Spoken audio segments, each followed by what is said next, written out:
La filtración de mensajes entre el fiscal Sergio Moro, hoy ministro estrella de Jair Bolsonaro, y el fiscal a cargo de la causa Lava Jato, siempre un manto de sospecha, un manto de duda sobre ese proceso judicial que ha tenido derivaciones no solo en Brasil, sino en toda América Latina. Y también hay suspicacias políticas. Las suspicacias políticas tienen que ver con el encarcelamiento de Lula, no poder ser candidato en las presidenciales del 2018 y por supuesto el triunfo de Jair Bolsonaro. Vemos un informe. Las revelaciones sobre la trama judicial del Lava Jato obtenidas por el portal de Intercept agregaron gasolina a la tormentosa situación política de Brasil. O presidente do Banco Nacional de Desenvolvimento Econômico e Social, BNDES, se demitiu hoje. La renuncia del presidente del Banco Nacional de Desarrollo Económico y Social y las internas feroces dentro del gabinete configuran un escenario complicado para Jair Bolsonaro a tan solo 6 meses del inicio de su mandato.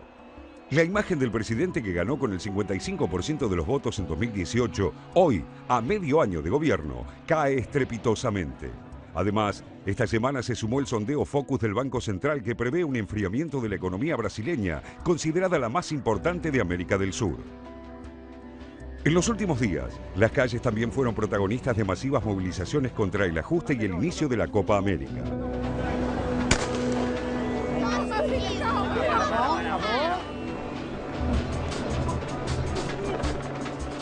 El escándalo desatado por las filtraciones publicadas por el portal dirigido por el periodista estadounidense Glenn Greenwald mantiene la atención de los brasileños tanto como una novela de O Globo. Un sector de la sociedad reclama la dimisión del ex juez y actual ministro de Justicia Sergio Moro, involucrado en las conversaciones realizadas en la red social Telegram, filtradas por una fuente anónima y entregadas al medio digital.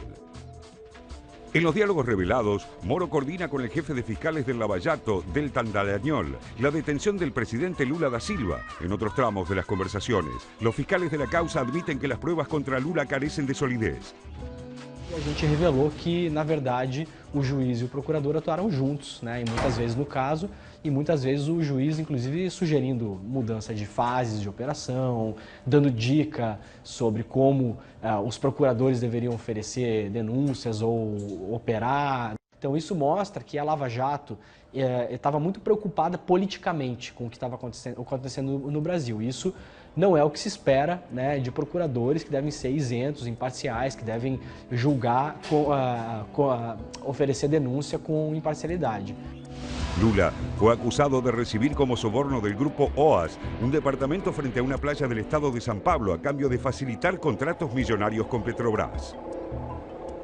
Eu acho que a máscara vai cair. O que vai acontecer, não sei. Só quero te dizer que nesse instante eu estou mais tranquilo do que o Moro, estou mais tranquilo do que o Dallagnol, estou mais tranquilo do que qualquer juiz nesse país. Porque a minha tranquilidade é a tranquilidade daquele que sabe que é honesto, que sabe que Deus sabe que eu sou honesto, eu sei que eu sou honesto, o Moro sabe que eu sou honesto, o Dallagnol sabe que eu sou honesto e ele sabe que estou mentindo. Então essa é a minha tranquilidade. O que eu espero? Que se faça justiça nesse país. Con estas revelaciones, la situación del expresidente encarcelado en Curitiba desde abril de 2018 podría dar un giro. La segunda Corte del Supremo Tribunal Federal reanudó el debate sobre un recurso de habeas corpus que se había presentado para que se libere al exmandatario.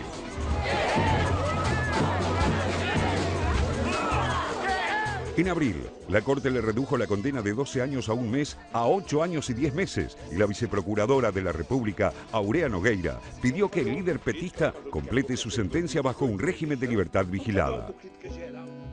La lectura de los chats deja en evidencia que el juez Moro intervino directamente en la dirección de la investigación, algo que no está permitido en la Constitución. En Brasil, los jueces deben ser imparciales y neutrales y se les prohíbe colaborar en secreto.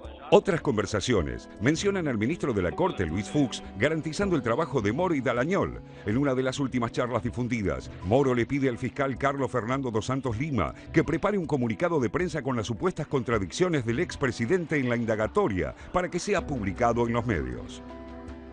Ante una comisión del Senado, Moro dijo no reconocer la veracidad de las conversaciones y aseguró que el objetivo de la divulgación de los chats es anular condenas a corruptos. A minha opinião em particular, embora esses fatos estejam sendo investigados e a conclusão vai depender do fim das investigações, é que existe um grupo criminoso organizado por trás desses ataques. Na condução dos trabalhos como juiz no âmbito da Operação Lava Jato, eu sempre agi conforme a lei. Mientras transcurre este terremoto político, el gobierno de Bolsonaro sigue sufriendo bajas. Joaquín Levy renunció al Banco Nacional de Desarrollo Económico y Social luego de las críticas del presidente por la designación de Marcos Barbosa Pinto en el área de mercado de capitales de la entidad financiera. Barbosa Pinto había sido funcionario del PT, también lo fue Levy, con la única diferencia que el superministro de Hacienda, Paulo Guedes, lo había sugerido para integrar la institución bancaria. Días atrás, el ultraderechista destituyó al general Carlos Alberto dos Santos Cruz, que se desempeñaba como titular de la Secretaría de Gobierno tras argumentar una falta de alineación política. Las turbulencias en el gabinete se producen por una disputa entre dos facciones. Por un lado, los funcionarios alineados al astrólogo Olavo de Carvalho, ideólogo de la familia presidencial, contra el ala considerada como técnica, representada por militares y algunos ministros específicos. Con la imagen en picada y sin diálogo con el Congreso, Bolsonaro transita el peor momento de su gestión.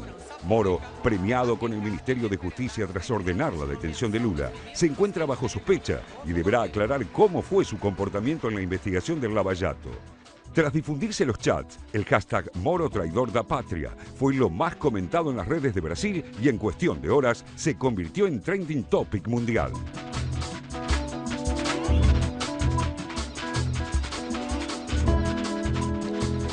Sergio Moro, como ministro de Justicia, dio el primer paso. ¿Qué hizo? Le pidió al Senado ir a declarar y de este modo le quitó la iniciativa.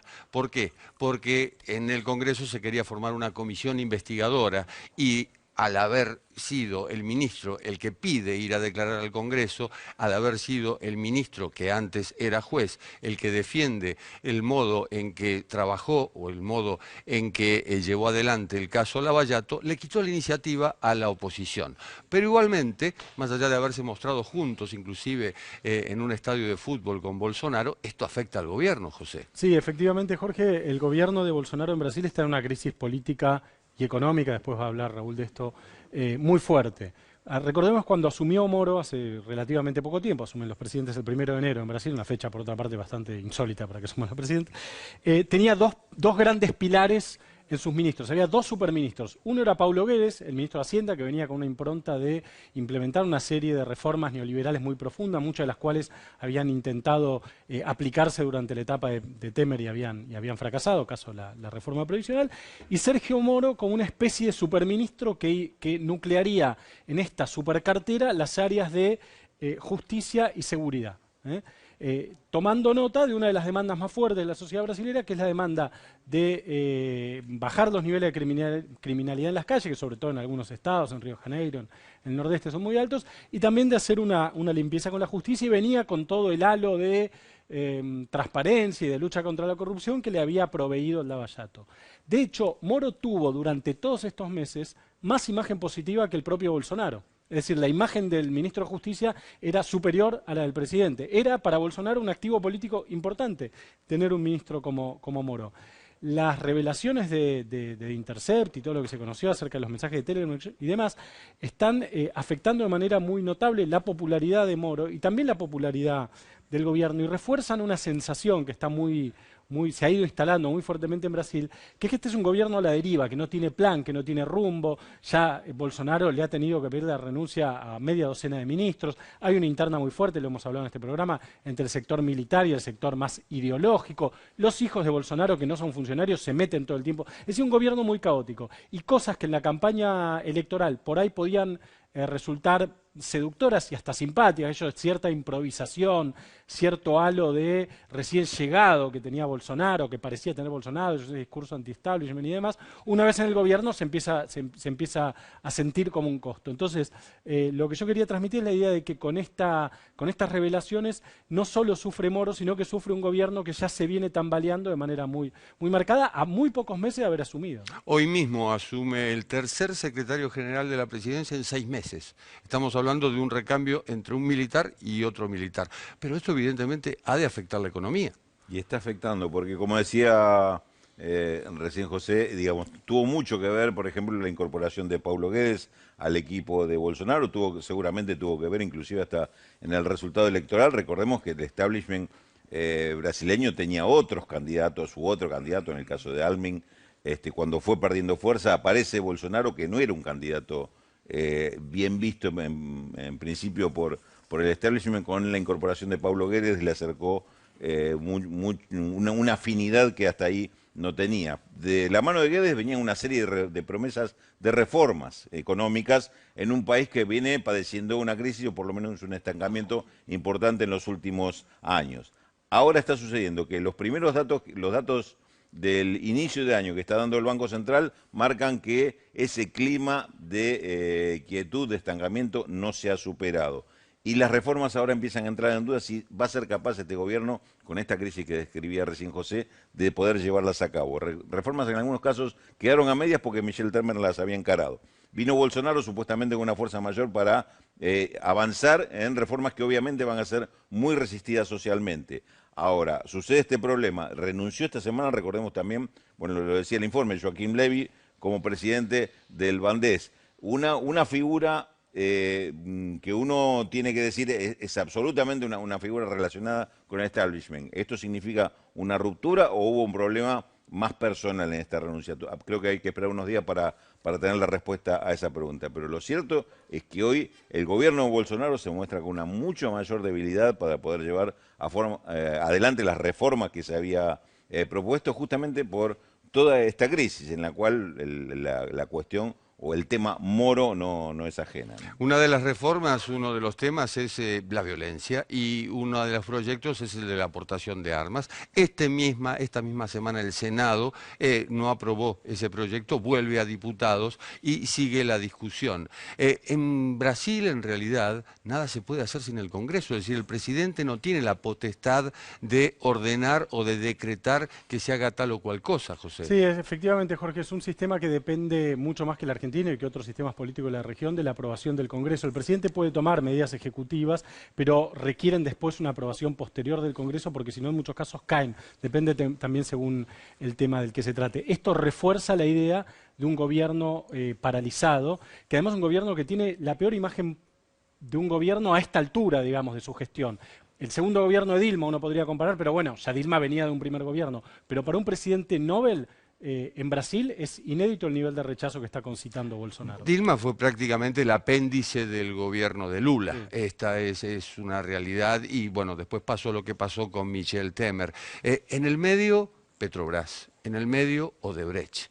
¿Y hoy qué queda de Odebrecht? Odebrecht con un dato importante, me parece que ha sucedido en las últimas horas, que es la presentación de esta empresa, de esta enorme constructora brasileña, uno de los ejes que sabemos del tema del Lava Jato y de la denuncia, se presentó ante la justicia pidiendo estar amparada en la ley de quiebras. ¿Qué es lo que significa en Brasil esto de la ley de quiebras? Se presenta en principio para reestructurar la deuda que tiene. Fíjense lo que es la cifra, 13.000 millones de dólares en los que debe Odebrecht. Habría que ver quiénes son los acreedores para saber cómo están mirando este tema, pero en principio sería lo que en Argentina conocemos como convocatoria de acreedores, que está prevista dentro de la misma ley de quiebras, no es que se presentó en quiebra. Pero esta reestructuración de deuda necesita del acuerdo de los acreedores y en principio de la justicia que aparentemente se la va a dar. Entra en un proceso de transformación también Odebrecht, pero digo, fundamentalmente para el resto de la economía importa qué va a pasar con esa deuda, pues seguramente hay muchos actores principalísimos de la economía brasileña que están también pendientes de si van a poder cobrar o no. Este me parece que es otro elemento que dentro de esta crisis pone ahí también una piedra que cae sobre el lago y vuelve a armar olas, ¿no?